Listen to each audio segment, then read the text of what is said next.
It was a crisp, cold winter day on the island of Sodor. Snow lay thick on the ground. The engines were working extra hard. James was pulling the slow goods train. He had stopped at a signal. Percy pulled up alongside carrying the mail. "Hello, James," said Percy. Then the signal changed to green. "Goodbye, James," whistled Percy, and he was off in a flash. "I was here first," grumbled James. "Why do I have to wait?" "The mail train is more important than slow goods," said his driver. Later, when James stopped for water, Thomas was already in front of him. "I have to go first," said Thomas excitedly. "I am a guaranteed connection." "Everyone has a more important job than me," grumbled James. "Nonsense," said Thomas. "Everyone knows you're a really useful engine." But James wanted to be an important engine, too.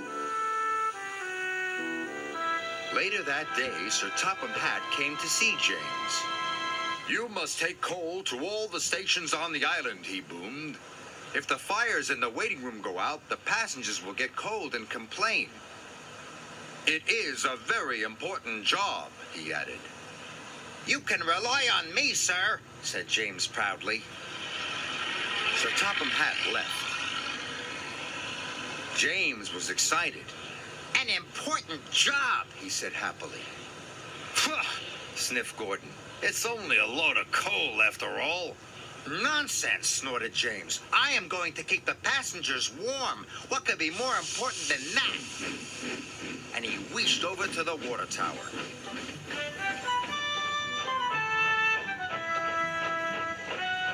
But there was a line at the water tank. "Come on," he steamed impatiently. "I have an important job to do." "Wait your turn, bossy boiler," said Thomas. James felt too important to wait, so he didn't. James rushed to the coaling station. He met Edward waiting at a junction. Edward was looking bothered. He had too many jobs, and he was feeling puffed out. "Can you take these slate cars to the quarry?" Edward asked. "Sorry, Edward, but I can't," puffed James. "I've got the most important job on the island." And he chuffed grandly away.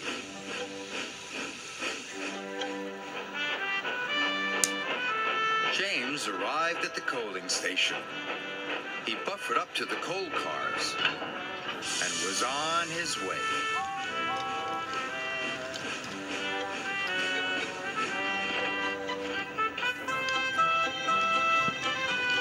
James was looking forward to delivering his coal. "Now I'm useful and important," he chuffed happily. Then there was trouble. James puffed harder and harder. He went faster and faster. And then he began to feel hotter and hotter. "I don't feel well," wailed James. And he had to stop. "Your water tanks have run dry," his driver told him. "We'll have to wait for help." Just then, Edward pulled up beside James. "Please push me to the water tank," pleaded James.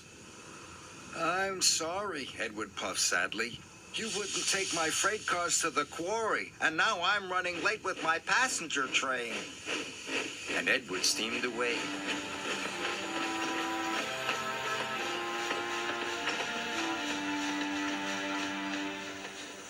Edward stopped and told the signalman all about James.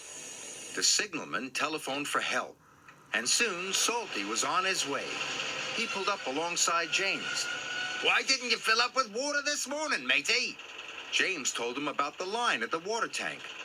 "I've heard you were too busy to help Edward, too," said Salty. "I was in a hurry," protested James. "Mine is the most important job on the island." "No job is more important than helping another engine," said Salty firmly. And deep down in his boiler, James knew Salty was right. Thanks to Salty, James's water tank was soon filled and he was well on his way. He knew he had to make up for lost time. Then James saw Diesel up ahead. He had broken down and looked unhappy. James wanted to tease him, but then he remembered what Salty had said. No job is more important than helping another engine, he said to himself. And even Diesel is an engine. Come on, Diesel. I'll push you back to the sheds.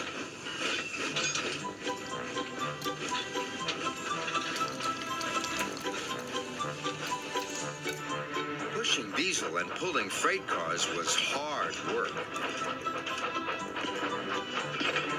At last, James got Diesel to the repair yard, but he still had to deliver his coal.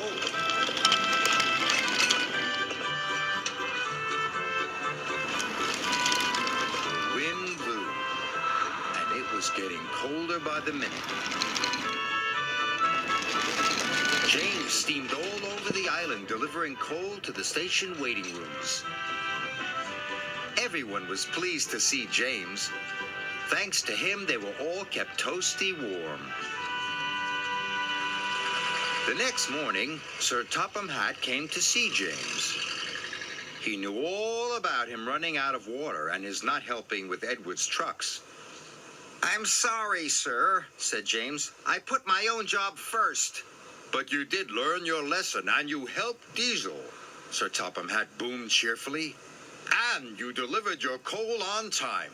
You, James, are a really useful engine. James nearly burst with pride. Thank you, sir, he said. Being really useful was better than feeling important.